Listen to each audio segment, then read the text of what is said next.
कि सत्य कितना भी उत्कृष्ट धर्म क्यों न हो, पर वो सारा आगे अयोध्या कांड का जो पूरा प्रसंग है वो सत्य को लेकर के ही तो है।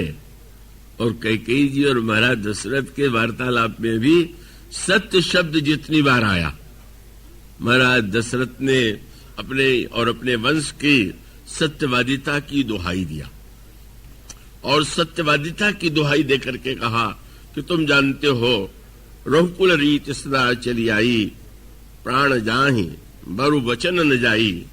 ये रघुकुल की रीत है कि भले ही प्राण चला जाए पर वचन नहीं जा सकता है। अपने सत्यवादिता की प्रशंसा किया और कैकेयी ने भी कहा कि वाह वाह, आप तो है ही महान सत्यवादी। और उसी सत्य का नाम लेकर के ये कहा कि महाराज जिस सत्य की आप प्रशंसा कर रहे हैं उसकी परीक्षा तो आज है। आप दावा तो कर रहे हैं, परीक्षा क्या है? आपने मुझे वचन दिया था कि तुम्हें 2 वरदान जो तुम चाहोगी वो दूंगा, तो वो अवसर आ गया है। और एक वरदान ये है कि आप पुत्र भरत को राज्य दें, और दूसरा वरदान आप यह दीजिए कि 14 वर्ष के लिए राम तापस वेश विशेष उदासी, 14 वर्ष राम वनवासी। राम 14 वर्ष के लिए बन जाए। पहला के वाक्य सुनकर के तो दशरथ जी कुछ भी दुखी नहीं हुए, उनको सहज लगा, ठीक है। लेकिन जब ये कहा कि 14 वर्ष के लिए राम को बन जाना होगा, तो उनकी दशा इतनी सोचनीय हो गई, इतनी पीड़ामयी हो गई कि वे तो ऐसी स्थिति में जैसे बोला नहीं जा रहा है, प्राणांतक कष्ट हुआ। और तब आप जानते हैं कैकेयी ने क्या कहा? महाराज वो जो सत्य की महिमा का भाषण चल रहा था, वो भाषण ही था कि परीक्षा में भी जीवन में भी उसका कोई आधार है। और ये कहा कि आप जो सत्य की महिमा कह करके मुझसे ये कह रहे थे कि जो मांगना हो मांग लो, तो क्या आपको लगता था कि मैं भुना हुआ चना मांगने वाली हूं क्या? सत्य सराय कहो बर देना, जानू मांगी ले चबेना। महाराज सत्य के नाम पर चबेना तो मांग नहीं सकती थी। मैं मांगूंगी तो कुछ विशेष ही मांग सकती थी। अगर आपको सत्य संद तुम रकुल माही, मोह न बहुत प्रपंच सुहाई। बस एक ही बात है, जो कुछ है सत्य है, सत्य ही आपका नियम है, आपके वंश का नियम है। सत्य को छोड़ के मुझे कुछ अच्छा नहीं लग रहा। और ऐसी स्थिति में आप सत्य की रक्षा कीजिए। तो मानो धर्म की सर्वश्रेष्ठ, जिसको धर्म का सर्वश्रेष्ठ महत्व दिया जा रहा है, धर्म न दूसर सत्य समाना, वो उसी की दुहाई देती है। और वो महाराज दशरथ की कठिनाई यही है कि जिसके लिए एक शब्द कह सकते हैं, शब्द आता है किं कर्तव्य विमूढ़। कभी कभी व्यक्ति निर्णय नहीं कर पाता है कि क्या ठीक है और क्या नहीं ठीक है, ये धर्म है कि ये धर्म है। तो एक प्रकार की दुविधा का, उस दुविधा की स्थिति में ही उनकी दृष्टि का उनका चरित्र सामने आता है। कैकेयी जब श्री राम को बन जाने का आदेश देती हैं, तो महाराज श्री दशरथ के मौन का तात्पर्य ही था कि अनिश्चय की स्थिति में सत्य के विषय में उन्होंने इतना कुछ कहा है, कैकेयी ने सत्य की दुहाई दी है। ऐसी स्थिति में क्या मैं इसे नकार दूं, अस्वीकार कर दूं? क्या राम को बन न जाने के लिए कह करके मैं सत्य के रूप में धर्म का अपलाप तो नहीं करूंगी? यह धारणा उनके अंतःकरण में बद्धमूल थी, और बद्धमूल होने के पश्चात वे मौन रह गए। मौन माने स्वीकृति नहीं थी, मौन का अभिप्राय अनिश्चय। और इसीलिए उसका आगे चल करके पता चल गया। जब श्री राम चले गए तो थोड़ी देर चिंतन के बाद उनको लगा कि ये तो ठीक नहीं, और ठीक नहीं है तो उन्होंने तत्काल सुमंत जी को बुलाया, और सुमंत जी को बुला करके ये कहा कि नहीं, मैं अपनी पहली आज्ञा जो मेरे नाम पर कैकेयी ने दी है उसे मैं स्वीकार करता हूं। रथ लेकर के जाओ और राम को रथ पर बैठा करके 4 दिन तक वन में घुमाना, 4 दिन में 14 वर्ष में मान लूंगा, और राम को लौटा ले आना। रथ चढ़ाई दखराई बन, फिरहु गए दिन चारी। फिर वही समस्या, सीधे नहीं कह पाए कि राम को लौटा ले आओ, 4 दिन घुमा करके। ये बड़ी कठिनाई। जब बुरे व्यक्ति कोई बुरा कार्य करते हैं तो सीधे कर देते हैं, और अच्छे व्यक्ति जब कभी बुरी बात सोचे जो समझ में न आवे तो कलाकार बन जाते हैं। कोई ऐसी चतुराई ढूंढे कि जिसमें उनकी महिमा धार्मिकता बनी रहे, और वो इसलिए उनकी दुर्बलता यही है ना।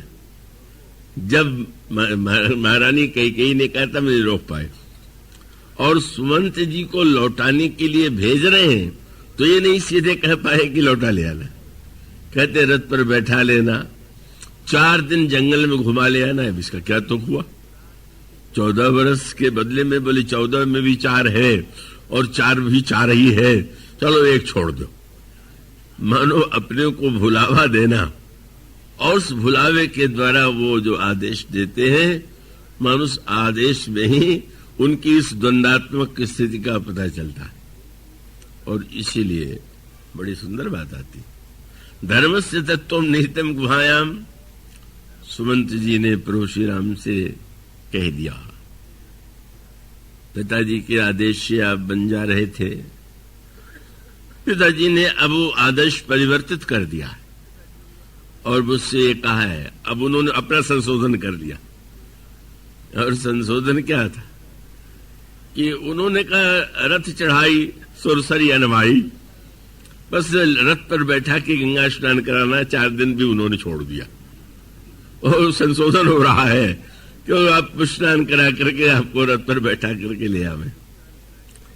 पर यही पर भगवान राम अगर सत्य के और धर्म के संदर्भ से स्वार्थ को महत्व देना चाहते, अगर भगवान श्री राम चाहते तो बड़ी प्रसन्नता से कह सकते थे, या गंभीरता का अभिनय करके कह सकते थे कि नहीं मैं तो 14 वर्ष के लिए जा ही रहा था, पर पिताजी ने जब आदेश दिया है तो मैं कैसे अस्वीकार कर दूं। ये ऐसा करते तो श्री राम की निंदा तो नहीं हो सकती थी। पर भगवान श्री राम ने उस समय वो सूत्र दिया, और वो सूत्र या तो भगवान राम के द्वारा या श्री भरत के चरित्र में प्रतिफलित हुआ, और उसी का अंतिम परिणति राम राज्य के रूप में हुई। और भगवान श्री राम ने एक वाक्य कह दिया। ऐसा कहते हुए सुमंती चरणों में गिर पड़े, रोने लगे।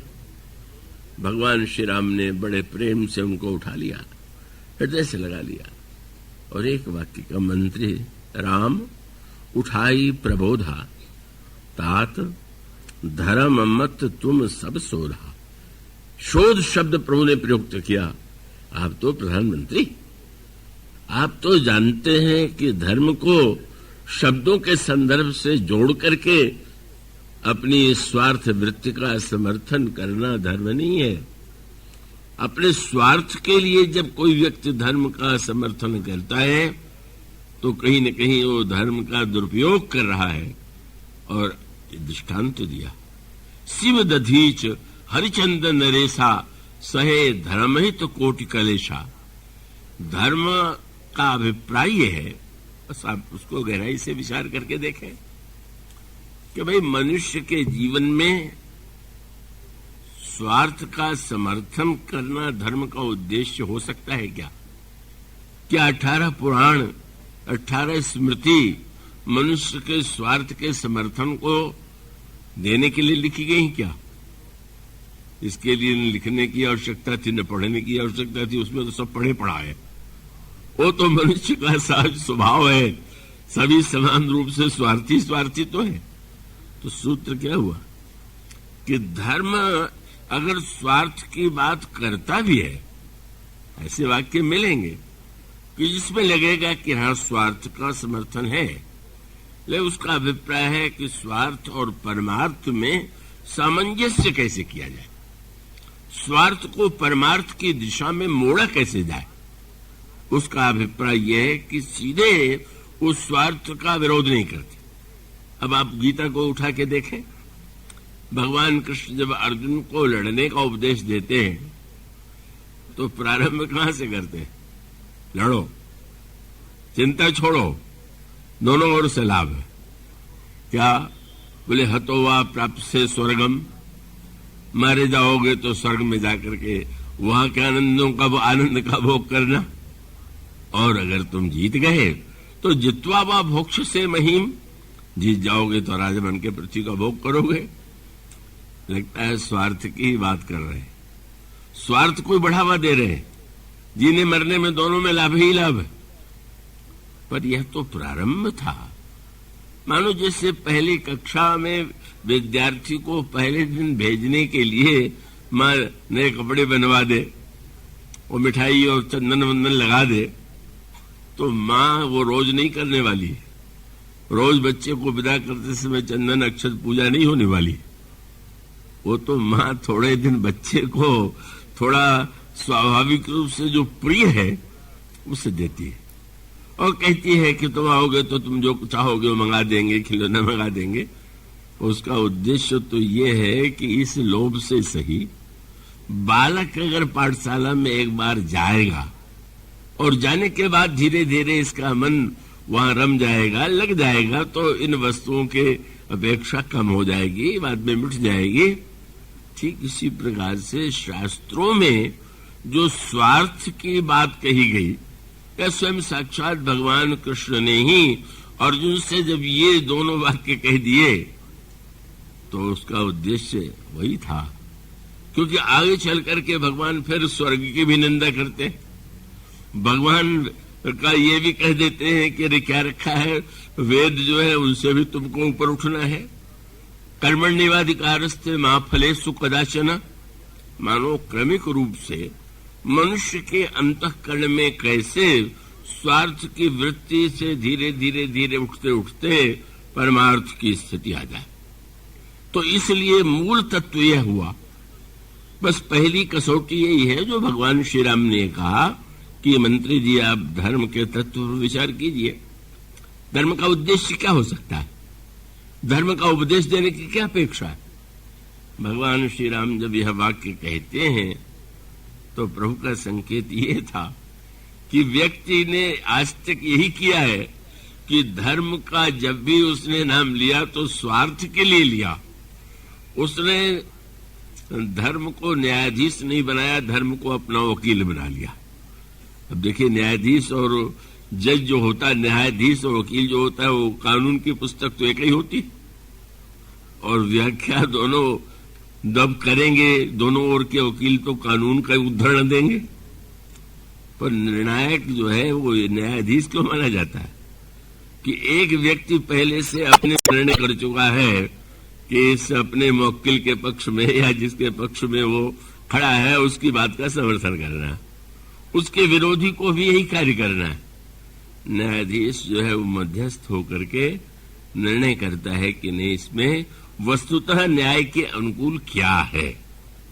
तो इसका अभिप्राय है कि अगर हम केवल स्वार्थ के समर्थन के लिए ही बार बार धर्म शब्द का प्रयोग करते रहें तो ये तो कोई लाभ होने वाली बात नहीं।